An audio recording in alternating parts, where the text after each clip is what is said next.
Welcome, Professor Anderson. I'm very glad to be here. So I know that your laboratory, as well as looking at the neurons in the brain and the link with the reproductive system, also looks at metabolism and hormones and things like that. Could you talk a bit about how they're all linked? Yeah, lots and lots of linkages. So one of my other research activities is how nutrition impacts on fertility. And whether you're even slightly overweight or very underweight, both of those things affect fertility. And that comes down to a different hormone. The hormone is called leptin. It's a hormone that's made from fat cells, and you need to have a certain amount of that to be fertile. And so if you are very, very lean, like a long distance runner perhaps, or if you're anorexic, there's not enough leptin often to support reproduction. And so infertility is very, very common among those people. But at the other end of the spectrum as well, being overweight, it seems paradoxically to lead to the same thing. And the problem there is too much of this hormone leptin, to the extent that the brain just sort of gives up on seeing it. The receptor which leptin acts on becomes downregulated, and it just stops seeing the hormone. So at either extreme, you don't get this hormone that you need to support fertility.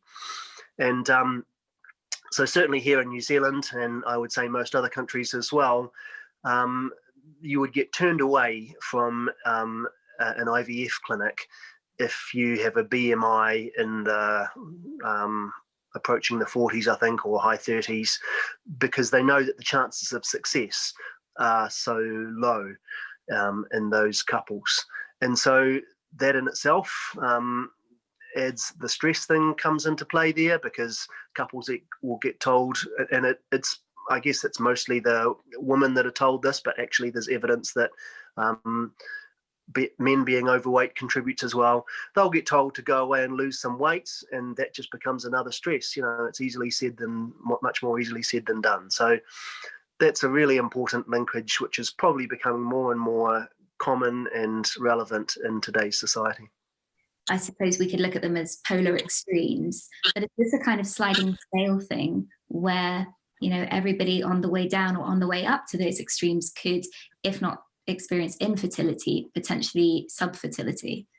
Yeah, and because everybody's different, it's difficult to sort of give a number where this level of leanness or this level of overweight is going to cause infertility.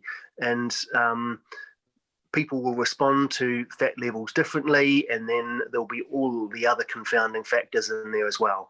Age, we haven't talked about, but stress, all of those things overlaid mean that it's difficult to paint one picture of where it becomes problematic. And there are plenty of people who are quite overweight or very lean who have had kids. So it's difficult to make rules on that. Certainly in farm animals, farmers will know that fertility is greatest when the female animals are on a rising plane of nutrition. So you start them off relatively lean, not too lean, and if nutrition is increasing, that seems to be great for ovulation. So that's probably too difficult to manage over a long term in humans, but it's complicated, the nutrition thing. Wow, that's fascinating. I've never heard that before. So almost sort of a period of fasting followed by reintroducing nutritious foods, but in a controlled way. Potentially a study on that in the future. Yeah, I don't know of any evidence that that works in humans, because it's probably, it could be done in an experimental study, but farmers do it all the time. They come out of a relatively light feeding period, and then they put their female sheep on high quality pasture, and they have a rising plane of nutrition, and that'll improve the ovulation rate markedly. Can you tell us kind of what's in the pipeline, or what kind of projects you've got on the go at the moment? We always continue with the obesity and body weight research and how that links to fertility. And we're always interested in the cells in the brain which are able to somehow read a person's nutritional status and send that information to the reproductive system parts of the brain. And it seems like there are many different cell types that can sense that hormone leptin that I mentioned and send that information to the reproductive centers of the brain. And that's interesting because the picture it's telling us is that reproduction is so important that not one group of cells is sufficient to do the job. What's required are fertility clinicians that are able to see that big picture, I guess stay cognizant of the research as well, so for these new things that we've been talking about that are on the horizon, but also able to see things in a broader picture as well.